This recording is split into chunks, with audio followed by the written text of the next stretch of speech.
We all start out at the base and we grow, we evolve, we work into this peak place of what does a healthy warrior look like? Correct. It's when you're first starting out, you're like, I got this sword, I'm just hacking at people, and causing damage, or I don't want to pull it out because I'm afraid, the fear or the shame or any of that kind of stuff of not feeling worthy of it, feeling a victim of. But eventually we grow up, age-wise, and we grow up maturity-wise on this, in this pyramid, to find this mature warrior who's more maybe like a samurai, who doesn't pull his sword out at every moment that he can pull his sword out and swing it around. But he has these conversations. And then when the sword really does need to come out, there's these stories of the Japanese master where he just pulls it out and shows the sword, doesn't take it out of the scabbard, and then puts it back in, and it's done. The conversation is over, or the argument is over. And that's what mature, healthy masculinity looks like to me anyhow. I know we've been all over the place, but any thoughts on any of that? Just a couple of things. When you stand for, and as I shared in the talk that I gave, that being the divine observer as opposed to the judge and executioner, it means that we are willing to come to a place to see things in new awareness.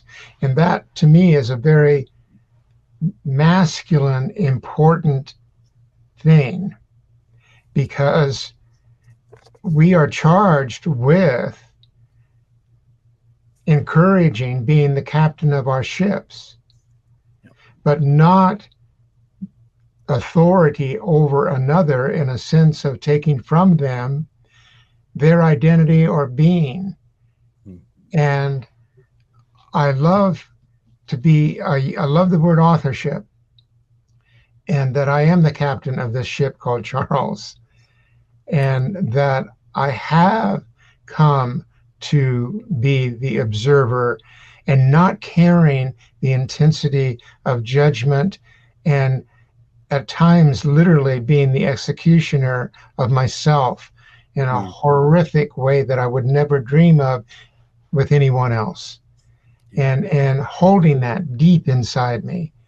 And I want to, with saying that, I want to share one thing that came in everything you were sharing about healing, and that the ultimate reality of ministry is healing you. And my fourth year ministerial teacher, Dr. Earl Barnum, way back,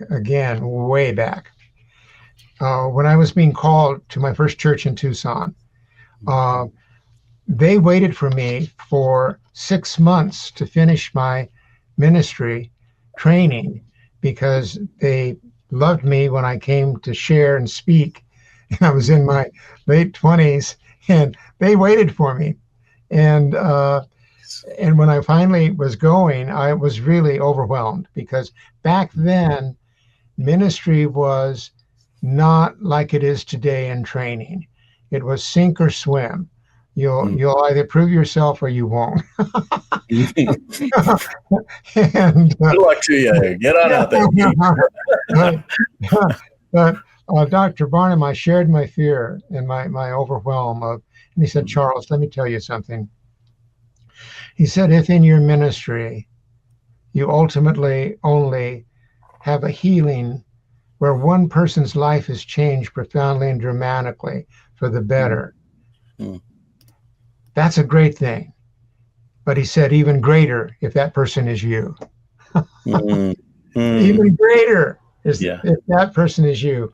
So my ministry was never about numbers, but it was about reaching one-on-one for that one, and ultimately realizing I'm the one. I'm the one. Yeah, I can relate.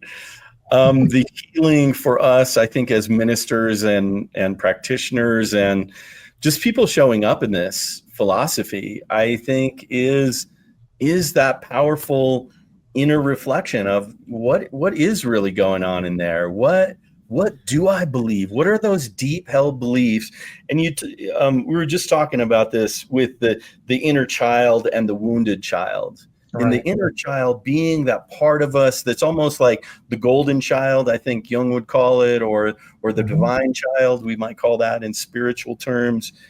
But then there's the wounded child, the child who took all of that stuff in energetically, who took on the beliefs and the upbringing and, everything your parents said and teachers said and siblings said and friends said and all the interactions, and took that in, at least the critical pieces of that were critical of the self, and took those on as, oh, this is my fault. Exactly. I don't want to speak for you, but for me, with my dyslexia, I thought there was something wrong with me. Like, I thought, I'm an intelligent person. I should be able to do this. Why can't I do this? And ironically, we didn't find out I was dyslexic until I was 30 years old and out of school.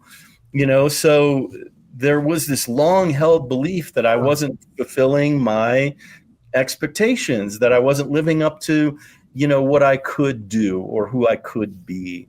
And it was just devastating to my self-esteem, to my heart, to those inner places that we don't really share with people, that because there's so much shame or guilt, shame, it's protected. Yeah, absolutely. That wounded child is definitely protected by the defensive structure, because it's taken on so much. It's had so much. But I know you did some healing work with your wounded child. Do you want to share a little bit about that maybe with us, if you're open to it? Yeah, and I've held to the belief that, there's really those two childs within us, and that the inner child has never been impacted.